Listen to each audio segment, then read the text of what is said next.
जामत उल मोमिनात की जानिब से मुनक्कद होने वाले कुल हिंद ख़वातीन कॉन्फ्रेंस की कामयाबी के लिए बारगाह रब्बुल इज़्ज़त में और नबी करीम सल्लल्लाहु अलैहि वसल्लम की शान अक़दस में आज तिलावत कलाम पाक के साथ अल्लाह रब्बुल इज़्ज़त की हम्द व सना की गई और दरूद शरीफ को कसरत से पढ़ा गया।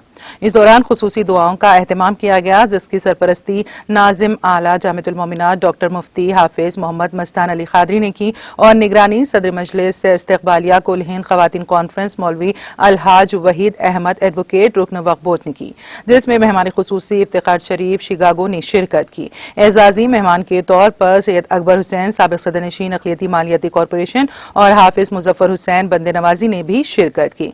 इस मौके पर doctor Mufti Hafiz Mohammed Sabir Pasha Qadri, doctor Mufti Sufi Abdul Wase, Mufti Abdul Rahim, doctor MG Siddiqui, advocate Mohammed Sajid, doctor Mohammed Sadiq, Mohammed Azmatullah, Mohammed Aamir, Mohammed Jafar Patel, Syed Ahmed Pasha और दीगर मौजूद थे। काजी को मोहतरमा मुफ्ती रिजवान जर्रीन साहिबा की निगरानी में हॉस्टल के तलबा ने बहुत उम्दा अंदाज में पेश किया, जो काबिल सताइश है। इस मौके पर इफ्तिखार शरीफ ने मदरसे को देखकर मसरत का इजहार किया। इस मौके पर रुकन वक्फ बोर्ड व मजलिस इस्तक़बालिया सदर अलहाज मौलवी वहीद अहमद एडवोकेट ने की हैं। नाज़रीन, हमारे TTV न्यूज़ को सब्सक्राइब करें, बेल आइकॉन को प्रेस करें, शेयर करें और लाइक करना ना भूलें। और किसी भी एडवर्टाइजमेंट के लिए हमारे इस नंबर पर कांटेक्ट करें।